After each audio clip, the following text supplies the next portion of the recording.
All right, staying with the conflict in Ukraine, where Kyiv says North Korean troops are already engaging with Ukrainian soldiers, fueling fears of a major escalation. Russia and North Korea have recently strengthened their military cooperation, and concerns are now rising that Pyongyang could soon be supplying Moscow with masses of more drones. North Korean state media is reporting that leader Kim Jong Un has ordered his military to begin mass producing exploding drones. Pyongyang has been ramping up the development of new weaponry. In the last few years, the attack drones carry explosives and crash into their targets, and they are better at evading air defenses than missiles. All right, for more, I want to pull in Marina Miron. She's a postdoctoral researcher in the War Studies Department at King's College. She is in Munich tonight. It's good to see you. So Ukraine says that there are already North Korean troops, mostly in Russia's Kursk region, trying to push back Ukrainian forces. Does the North Korean presence stand to have much of an impact?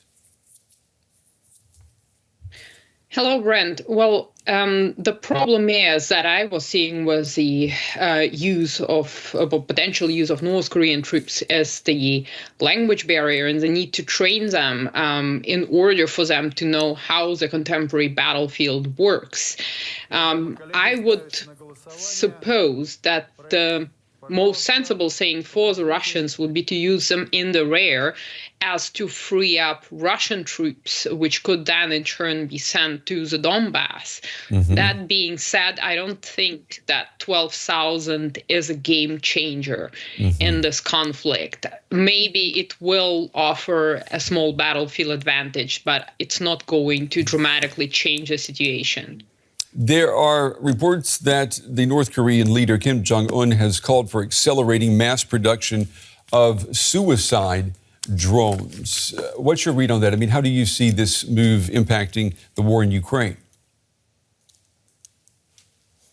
Well, it is an interesting question when the announcement came and when the tests came. So Kim announced or called for mass production of these drones right when the United States, South Korea, and Japan started their 3-day military exercise in the vicinity of the island of Jeju and South Korean island in international waters. So it could be a message not just to South Korea, but also to the United States, and generally serving as a deterrent. But of course, these drones are much cheaper than missiles, and therefore they might be also shared with Russia. And Russian media has already announced that North Korean long-range artillery systems have been sighted in Russia and are already on the way, maybe to the battlefield even. So it's not excluded that the Russians will benefit from something that might be even cheaper than their own Uranium-2 drones. And Marina, let me just ask you, if we look at the broader picture here, we, of course, had the report today, the German chancellor speaking with the Russian president for the first time in 2 years, talking about the war in Ukraine. We have a President-elect Trump in the U.S. who says he wants an end to the war sooner rather than later. How is this impacting what we're seeing on the front lines in this war? As you told me yesterday, I mean, it is basically winter now where the fighting is taking place. Well, it is interesting because what we're seeing, and especially since the Ukrainian Kursk offensive, is that the Russians have accelerated their operational tempo and have managed to make some breakthroughs, and some worries that the breakthroughs that the Russians are making in the Donbass and now in Kharkiv region are greater than those they made in early 2022 at the very beginning of the war. So from the Russian perspective, there are different ways of seeing it. Of course, they want an end to the war, but they want an end on their terms. And so the actual political situation in the United States didn't necessarily alter the stance to occupy as much territory as possible, because where the Russian troops will get will be important if when Trump enters the White House and when it comes to, or potentially comes to negotiations, that the Russians will be having all the key territories they want to have. Yeah, Ukraine's defense minister has denied reports that Ukraine is shifting its focus to prioritize security of the land that it already has. Is that something that you find easy to believe, that they're not looking at prioritizing security over territory? Well, it's questionable, because the problem here is for instance, when the Kursk operation has started, undermanned brigades were left near Pokrovsk, reporting from there saying we're outgunned 1-8 by the Russian forces. So it would be perhaps for the Ukrainian military a welcome shift, because the main problem that Ukraine has is manpower, or lack thereof, lack of trained military personnel to even operate Western technologies that Ukrainian armed forces have at their disposal right now. And this is something that the Russians are sensing, and that's probably one of the reasons why we see this accelerated push, because if the engineering brigades are not staffed, if their infantry is not staffed, then there is no point in sending any aid to Ukraine, because there will be nobody capable of operating it on the front line. Okay, military analyst Marina Miron. Marina, we appreciate your time on this Friday evening. Thank you.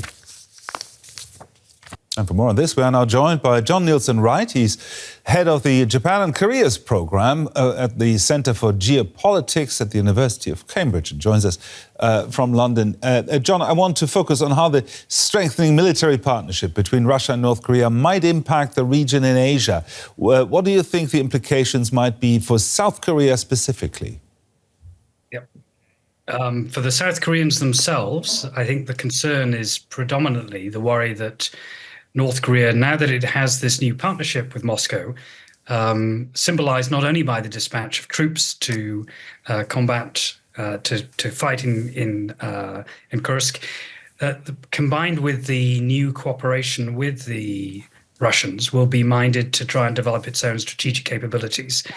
And as your report was outlining, it's the concern that a more confident Kim Jong Un may be inclined to test the limits of security on the Korean Peninsula. That's why we've seen President Yoon come out very clearly at the APEC summit in Peru, saying that this represents an effort by both Putin and Kim Jong Un to shore up their regimes. We've had this discussion by the South Korean government about the possibility of expanding their assistance to Ukraine. But there is no doubt that they see Kim Jong Un as emboldened, and therefore they are genuinely concerned about the consequences of this in the medium to long term. I mean, Kim being emboldened is one thing, but how else does Pyongyang benefit from this partnership with Russia? Well, the key issue is, what might the Russians be providing in return? And there's no doubt that Kim would like to see some sort of quid pro quo. For him, I think the critical issues are developing his missile capabilities. The North Korean regime has promised to launch 2 more surveillance satellites. Those satellites, if they could be launched, would enhance the targeting capabilities of the North Koreans, allowing them to further endanger the security of South Korea, Japan, and perhaps also the United States. We saw North Korea launch an ICBM, one of its longest range missiles to date, just some weeks ago. And there is real concern that the Russians will be able to give them the sort of technology that allows them to make material advancements in terms of the range and accuracy of their missile capabilities. Now, the US, South Korea and Japan have been running their combined military exercises in waters south of the Korean Peninsula. That's a demonstration of their defense posture against Pyongyang. Through that lens, what do you make of the timing of Kim Jong-un's announcement that he'll accelerate mass production of these suicide drones? I think it's a very clear indication, partly based on that more confident, assertive posture that he has, that he sees this as an opportunity, not only to strengthen his cooperation with like-minded regimes, but also to try and create mischief between South Korea and, of course, the United States. There are big question marks, most obviously in South Korea, about the nature of the incoming US administration. Remembering the last Trump administration, South Korean public opinion, but also government officials, and to be honest, politicians on both sides of the aisle in South Korea, worry that a more transactional United States might be minded to reach some sort of deal with the North Korean leader, which would leave South Korea strategically isolated and certainly more vulnerable. Might, for example, an emboldened President Trump be willing to tolerate and accept de facto that North Korea is a nuclear power in return, for example, for some guarantee that those missiles would not be targeted at the United States or their range would be restricted. As a result, what we're seeing in South Korea is a debate about how South Korea can strengthen its conventional and perhaps even acquire a nuclear capability. I think what we're seeing at the moment is an effort to provide reassurance. The Freedom Edge joint operations between American, Japanese, and South Korean forces are designed to do two things.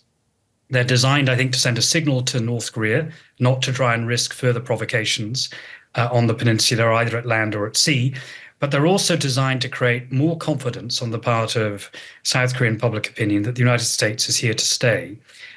So it's premature at this point to prejudge what the Trump administration might be minded to do. But this idea of alliance resilience is perhaps one of the most important elements in the current crisis. John-Nilsson, Wright, thank you very much for sharing your expertise with us here on DW News. Pleasure.